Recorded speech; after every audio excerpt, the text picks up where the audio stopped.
Look at your shirt right there. Oh yeah, I hate Trump, and Yeah, I will happily say that. But see, but at least you admit it. Antifa doesn't mean liberal. Antifa also stands for anti-fascism. So that's the thing. This is all very nuanced. By definition, we should all, if we have American values, be anti-fascism. These people destroyed my city. Beverly Hills was destroyed by these people. That's violence. Well, Tulsa got bombed.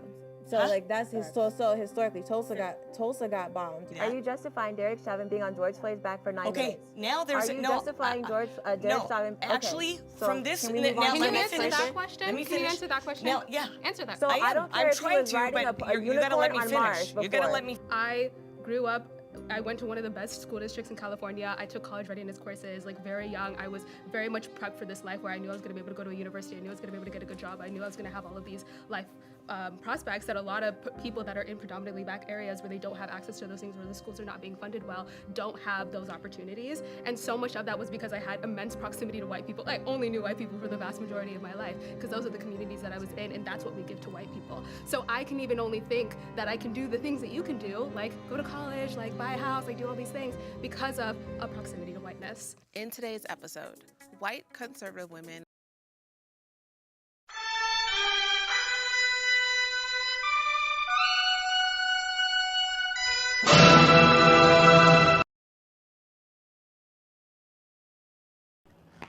What's going on?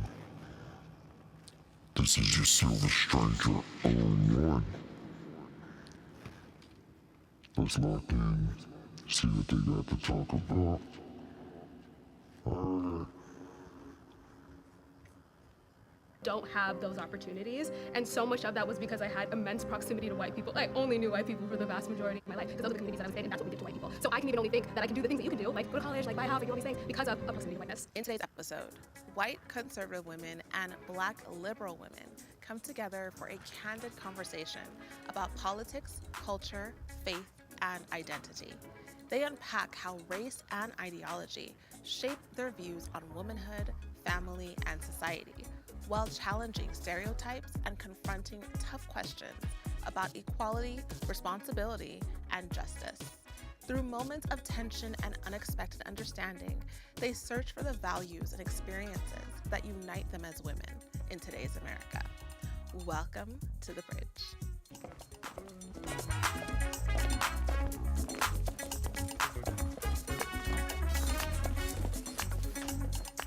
Hello, my name is Paris, and I'm a liberal. Hello, my name is Rhonda, and I'm a liberal. Hi, my name is Heb, and I'm liberal as fuck. Hi, my name is Sierra, and I am more moderate as fuck, but very closely aligned with the liberals on many issues. I'm Kennedy. I consider myself more of a progressive with some conservative-leaning ideas as well. I'm Taryn, and I think, more of a Republican constitutionalist. I tend to lean a little bit liberal on some issues because of my past with some things, but I'm mostly conservative. Hello, my name is Shiva Begary. I'm a Christian conservative. I'm Lisa Cusack, and I'm a conservative. I'm Chelsea, and I'm a conservative. Light.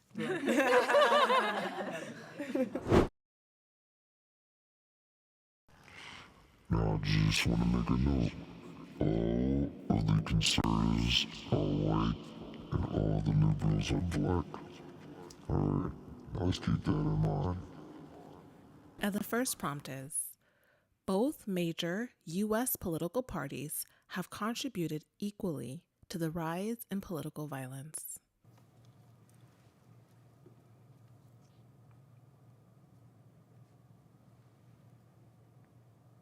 We have a tendency to stand on what someone says with their rhetoric. So the things that we see, the things that we can say can incite things. I know that's not an excuse for any side having, any level of violence, but we've both sides of the aisle have gone towards a more darker way of existing.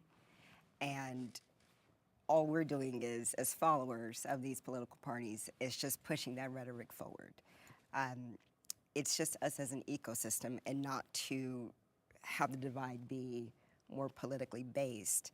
It's socially based, and with that, to me, there is contributions from both sides, because it's not just, hey, someone has gotten out here and done something. It's also the rhetoric, the things that are put out there that allows those who might be less inclined to follow the law to do things. So in a particular platform, you have to be careful with your words. And if you're not, things happen. And then, you know, where we are right now is exactly how we get here. So I do believe, not while wholly on both ends, there's been contributions from both the conservative side and the liberal side as far as pushing forward an unintended agenda that could include violence. I think I want to speak to that because I think that we on this side, you and I could be wrong, most closely align on things, but I also want to speak to that nuance of difference that a large demographic of people may feel. So I was struggling initially, like with this question. But the reason I ultimately said that both sides, both political parties, which that, let's be clear, I'm probably gonna make a lot of people mad this episode. We got to get away from that. That's part of the problem. That is part of the problem. Even amongst us, there's so much nuance. You know what I'm saying? There's like literally each one of you have said you are 4 different types of conservatives, and that's fine, because you're 4 different people. And the same for us. You know what I mean? Tangent pause. Going back to this, I do think that both sides, I condemn political violence. I'm going to start out and say right off the top, if you celebrate someone, even if you don't like them for their murder, I think that's appalling. And I will always stand on that, and I hope I never get to that point over politics that I feel that way. And I know it has to do with like a lot of other things, like things that people say and all those things. But we, on either side of whatever you believe, cannot ever get to the point, because it's dangerous for everyone, where we are applauding violence. And I know that's different than sympathizing and having sentiments for someone and agreeing with someone and pointing out that you did not agree with them when they are alive. So I'm just making that as a blanket statement. So both sides have responsibility as Americans for being like, this is the standard as we always had, as it was in the 90s when I grew up, that we're not gonna do that. Historically, it has come more from the right side if you go from historical context. And I saw that from research, and I don't want to take up a lot of time, so we can get into that and I can share why I think that is and give some examples. I'll even say even the DOJ discovered now, which Trump just had removed as of September this month, 2025, that a lot of the violence comes from, he had this from his own Department of Justice, that our biggest threat is white nationalists, white supremacy. And that's just facts, and that's what it's been. Even what we're experiencing right now has been someone under that criteria. And I'm not trying to blame, but the last point I'll make, it's like, we even see that the left has been, there was no absolute that person was on the left side or anything like that, but yet that hate and that rhetoric from what happened with Charlie Kirk's assassination, which should have never happened, there's still like this hate and this call to action, and we have people marching in the streets talking about white men fight back. So I'd love to hear people's thoughts about that. I want to interject. So I used to be a Democrat. I voted for Obama, but I changed parties later on. I didn't vote for him the second time when he gave money to Iran, and I'm half Scotch, Irish, English, German, and then on the other side, I'm Iranian, so I was born in Iran. When he gave money to that radical regime, I said, this man is evil. Why would you give that government that spreads terrorism around the world that money that's ours? So that was the first like eye-opening experience. Then when Trump was saying things that are basic, like securing our borders, they called us racist. They called us all these names and dehumanized us. This is what they do in tyrannical countries, is they make us less human by saying you're a racist, you're a bigot, you're this. I will tell you, when I voted for Obama, none of my conservative friends ever attacked me. When I became a conservative and said, you know what, I'll tell you, I think Trump is gonna win, but so many people don't want to mention the fact that they're voting for him because they don't want to be called these names. They don't want their business canceled, which mine was, and Rosie O'Donnell was one of those people that canceled my business. I've had to live this. I've had to live the attacks. Perez Hilton doxed my personal information. I got threats to my life. I got threats that people were going to rape my child. Never have I experienced, and fake news too. They said I punched a cancer survivor. No. An Antifa member clocked me with her shoulder and I pushed her back, and they said that I punched a cancer survivor. So that's called fake news. Then they said I was terrorizing children because I wanted to get the mask off my child's face. She was getting a rash. It's not healthy. God wants us to breathe freely. And it does not hold a virus. It's 0.3 microns. So, I'm so tired of the fake news twisting things, because if you look at a lot of these people, they are mentally ill, and we're not looking at why these people are mentally ill. First off, the far left are telling our children that they're a mistake by saying, oh, you're born in the wrong body. That's evil. God created Adam and Eve, okay? There's two sexes. The word gender was coined by a pervert pedophile named John Money. And John Money had this study with these Reimer twins, and he did some really pedophilic stuff with these kids, these two boys, having them on top doing sexual positions. Totally screwed their head up. Finally, this boy, it just was a debacle. This boy, the mother said, you know what, you were born a boy. And she should have known when her son ripped off a dress when she put a dress on him to not do this anymore. But he lied about that study, and they did thousands of reassignment surgeries because of that lie. And they say that hate speech is truth speech.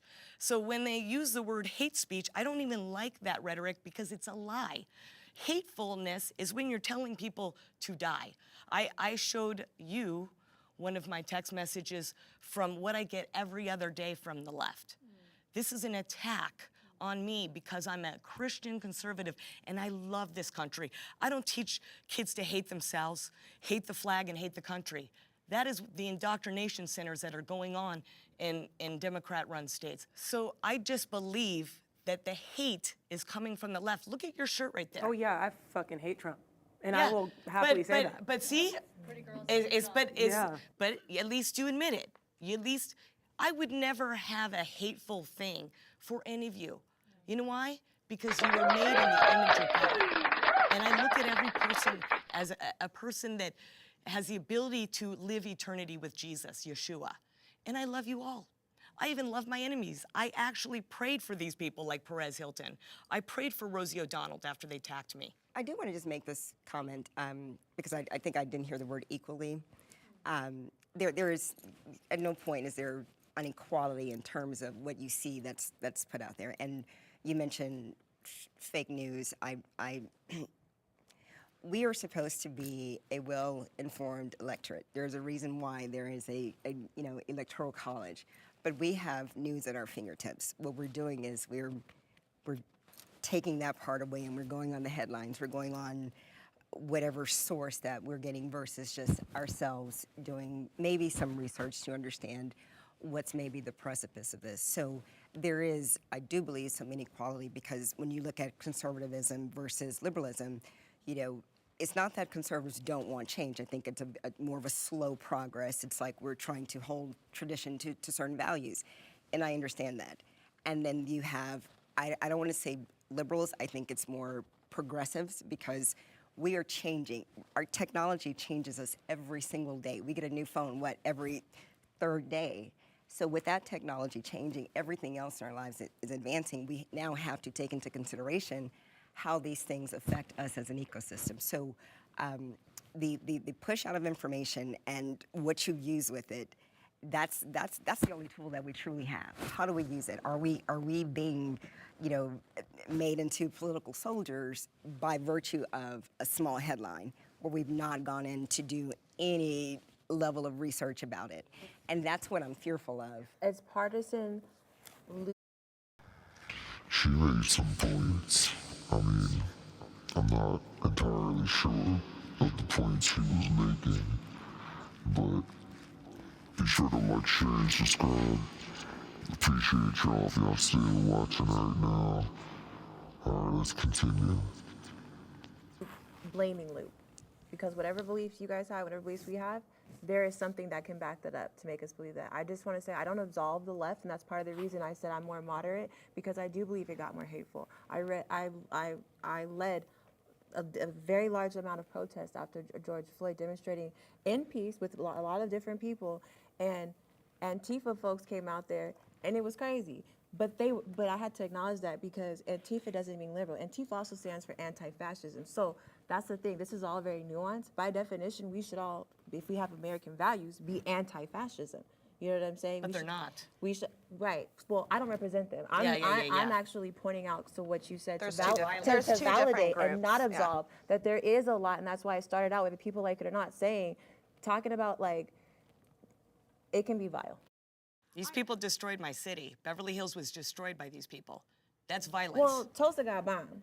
So like that's his so historically Tulsa got bombed. You know what I'm saying? So that's where I'm coming from as a history teacher. I'm coming from historical context, but that's why I'm also validating what you're saying about the hateful rhetoric. But when we go to acts and things like that, or the DOJ from the Trump administration report that was removed, that's what I'm referring to, because I don't have the dog in the fight anymore as far as being right. I want to move forward, and we cannot move forward if we don't understand the history. I just to speak to what you said a little bit, and this I know this is a little bit more of a touchy subject, and obviously we're in the heat right now of Charlie. I go to Charlie's church. My pastor was Rob McCoy, who's Charlie's pastor. So our church right now, we're mourning, we're grieving. I was just with Charlie a month ago. So to speak to that, the response that I've seen on a national level has been prayer. It's been vigils. We had a 600% increase in church last weekend, and I've heard the same across the board. My question for you, because you brought up George Floyd, is seeing the response after George Floyd was killed, which was wrong. It was wrong what happened to him. And I spoke about what happened to him. So it wasn't like I was this silent white conservative. But the response and what took place afterwards, can you speak to that? Or I want to open it up. Yeah. Speak to what, you know, we can all see with our eyes, right? So we can all acknowledge that there is a very different response happening right now in the wake of what's happened with Charlie, if we wanted to call it like a, you know, crime, or so to speak, and versus with George, just the response that we see with Charlie versus what happened with all the BLM and after George Floyd was killed and whatnot. Seeing that, and maybe you can educate me on that, is BLM grouped in with liberals, would you say, or was like, how BLM does is that? a movement. There's an organization and there's a movement. So the idea that Black Lives Matter is that if we are going, and I really want to let other folks speak, but I just want to answer you very briefly. No, I was just, you brought it up, because so I'll let them actually answer your first question. I think that's fair about George Floyd and the difference. And then if I feel like there's something and they say there's enough time, I'll chime in. Thank you for, you know, at the end of the day, George Floyd wasn't saying things that are historically inaccurate and things that could be construed as hateful rhetoric. Now, whether, you know, and that's just. We're talking about the response. So that's like why. the But response, I'm telling you, like I'm telling you, and I know that you guys don't have our lived experience, and we don't have lived experience people watching, and we don't have your lived experience. So thank you for the question and for context. I'm not the, you know, the absolute on anything Black, but I'm telling you, or liberal or left, but I'm telling you, by and large, as someone who is out there, it's like the conflating of someone who was a victim of this crime, and Charlie was absolutely a victim. I don't care what anybody says. Like, he was absolutely a victim. That should have never happened. And you have my condolences, you and your church, because that's my humanity. You know what I mean? And that's like, I will never unsee what happened to him, right? Just like I will never unsee what happened to George Floyd. I've been deeply disturbed since I've seen that. But the response is, and I want other people to speak on this. Yeah. First of all, George Floyd was not a public figure until he was murdered. Sure. Do you see what I'm saying? Sure. So when I go out there and I speak, I'm accountable for the things I'm saying, how I'm saying, and if they're historically inaccurate. So people were upset and people were offended. And I feel like they felt as though, and I received this, they felt as though they were being attacked for not mourning someone who they felt had been attacking them. However, I don't need to speak too much on that, because the very first thing I said about this was I condemn it, and it's not appropriate, right? And, and nobody wins, and it says more about us than anybody else if we celebrate someone's murder. I'm not, you can circle back to me, I'm gonna let them speak. No, I was genuinely curious what the census is. I think the difference is exactly what you were saying, that George Floyd was an innocent man, and Charlie Kirk was a public political figure who made a lot of really harmful remarks. I think that my biggest frustration in the way people have responded to Charlie Kirk is there's so much policing of the way the left has responded to it. If we're not falling to our knees, being like, this is a terrible thing, and Charlie was an innocent man, and essentially ignoring his entire past. Definitely don't condemn political violence, but I can also sit here and say, I had to pause it. Everything that she decided to say before she says but, she doesn't really mean. That's just what she has to say. It's some bullshit. You think, oh, it's so condescending.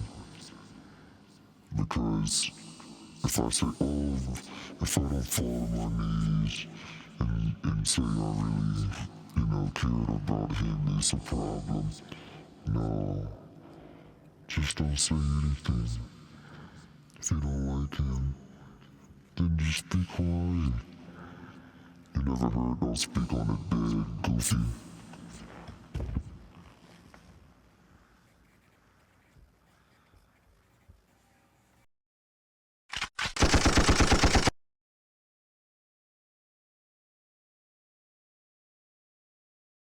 a lot of terrible things, and I think that that's What terrible things? I want to hear what terrible Black things. women don't have the mental capacity. No, to, that's so- not. He never said that.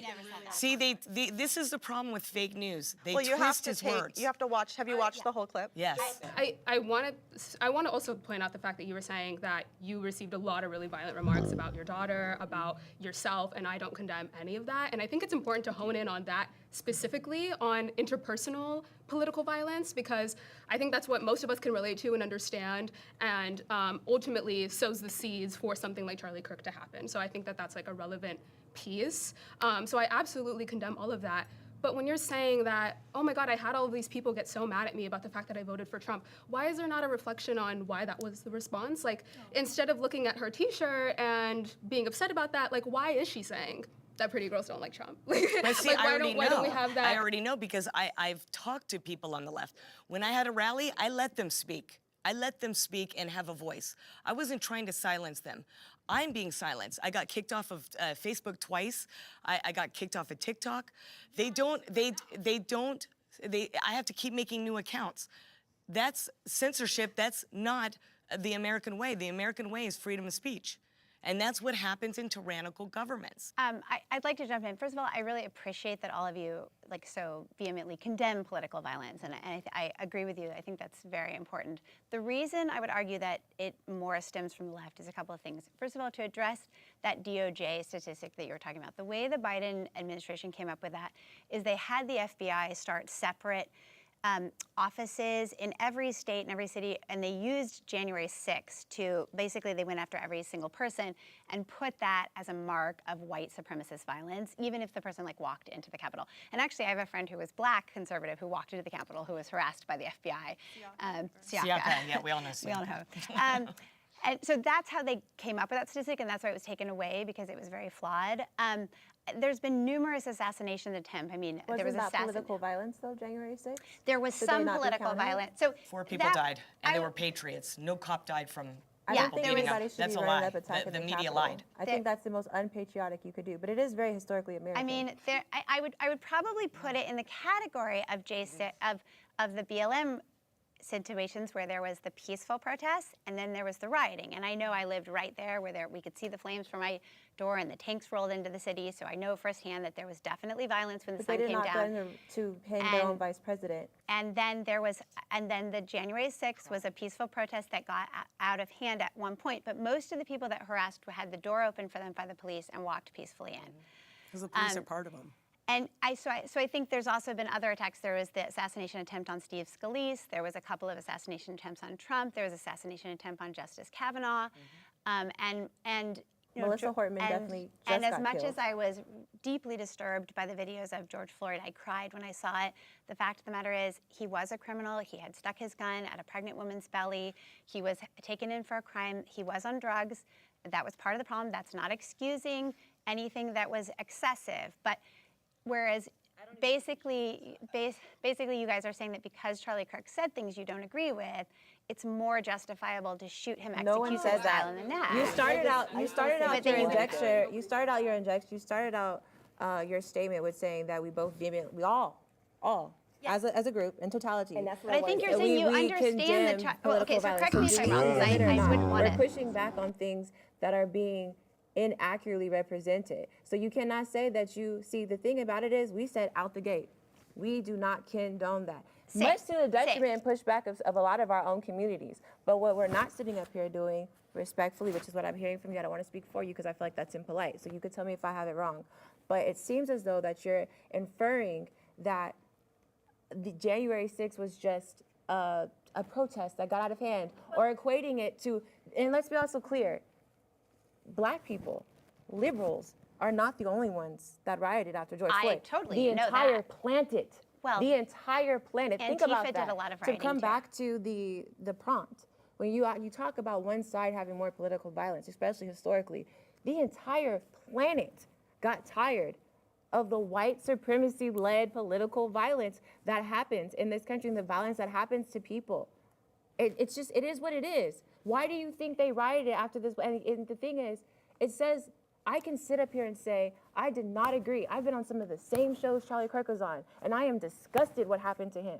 I am deeply bothered on a spiritual level. Like, I am deeply bothered by that because I don't need someone to die to see them as a human. This is why the rest of the people that are not like me, but are like me to your guys' eyes, feel the way they do. Because they are not there. You are right now in real time dehumanizing George Floyd. That should have never happened to him. That is a move that most police departments don't even allow because it's lethal. I don't care what he did. Nothing warranted that. And nothing Charlie Kirk said warranted him being shot in the neck. I agree with that 100%. And that is the problem. And that is why a lot of people who have not done the work on themselves like I have feel the way they do. I completely agree with what you said there, and I totally agree with that. And like I said, I definitely appreciate it, and I can tell that you have a really good heart. And I, again, in no way mean to dehumanize anybody or say that anybody agreed. I was responding to what she had said. Derek she was Chauvin is saying a criminal in that situation, not George Floyd. And Derek Chauvin was a criminal in that situation, so that I also agree with. I was responding to what she said. It seemed that she was saying, I understand people not being upset by the assassination of Charlie Kirk. There was actually videos on TikToks where they were like dancing and celebrating. And I think that for that to be even understandable is a problem. And it's a problem that the left refers to the right constantly as fascists and Nazis and racists. And that is dehumanizing. So and I think there is that level of dehumanization. Though. And I think that is problematic. But I also think that when people see racist things happening, that's How do we know that it was about race, though? How do What? we know that what was about race? That the whole George Floyd was a race thing? I'm not referring to that. Because did you know that there was a But whole I'm not clip? referring to Can that. I finish what I'm talking saying? about in general. I said Let me racist things. Okay, let me I'm finish very real quick. specific. Let Every me time finish. I referred to that, I've said specifically that example. Okay, let I'm me not referring finish. to it. Let me finish this. Will, this is the problem with the media. They take sound bites and they don't show you the whole thing. Did you ever see the clip that was taken out that you didn't see about George Floyd? Did you see that, where he was already in the car telling people he couldn't breathe and you see him popping a fentanyl? Did you see that? Are you justifying Derek Chauvin being on George Floyd's back for 9 Okay, minutes? now there's Are you no. justifying Derek no, Chauvin? Okay, actually, so from this. can we move now, on to let Can me you answer finish. that question? Let me Can you finish. answer that question? Now, yeah. Answer that. So I I am. don't care I'm if he trying was to, riding but a you gotta let me unicorn on finish. Mars You gotta before. let me finish. From this view, it looks like his knee is on his neck. Well, they had the view from this angle, and it was actually on the shoulder blade. So this is what happened in the court. And this is somebody. Should his foot have been on the shoulder blade for 9 minutes? It was on the shoulder blade, but the thing wherever was, it was, he was should he have been kneeled on? struggling in the car. He was already in the car at a point, Should talking he have about been- not being able to breathe.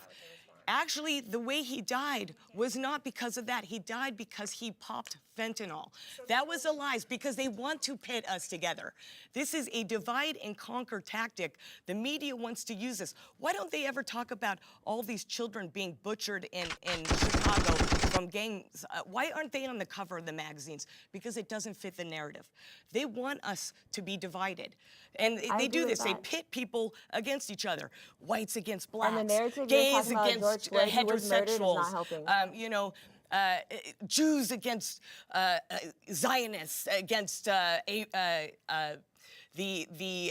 people in Gaza, Palestinians. It's all divide and conquer. That's why we got to stop allowing the media to divide us and turn it off and read the bills. There's read the division bills, happen. and then you're going to know what to follow. Hi, loves. It's me again, Dr. Michelle Daff. We've really been enjoying producing.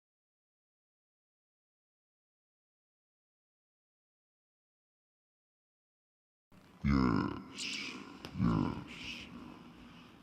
I appreciate anyone who's still watching along. Make sure to hit that like button, that subscribe button especially, and share. They talking nonsense or what? George Floyd versus Charlie Kirk. That's, are they comparable?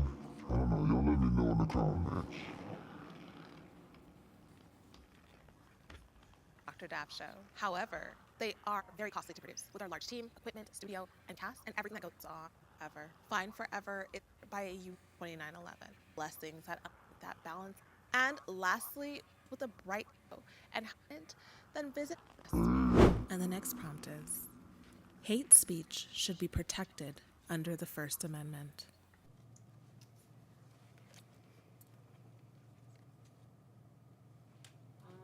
Hate speech. What does that describe? I guess I'm the oldest one here. Grew up in the 60s in the South, in Arkansas. Sometimes you don't realize racism is a thing until you leave that thing.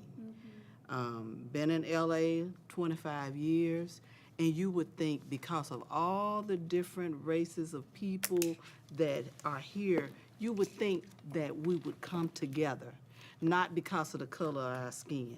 I'm a registered nurse, 33 years. I've been called 1,000 times by clients at the beginning of the shift, but by the end of the shift, they want to apologize, and I'm still a person. So me hating, should that be an okay thing? The hate starts in our mind, then we speak it, then we act on it. Is that okay? And from slavery, 400. Oh God. Anyway, this one is pretty long. I'm gonna have to make this part 1. And don't worry, we're gonna pick right back up off where we were. Yeah, anyway, so be sure to like, share, and subscribe. This is Silver Stranger 01. I'm out this piece, know what I'm saying? Bang, shooting everybody. Bang, bang, bang, bang.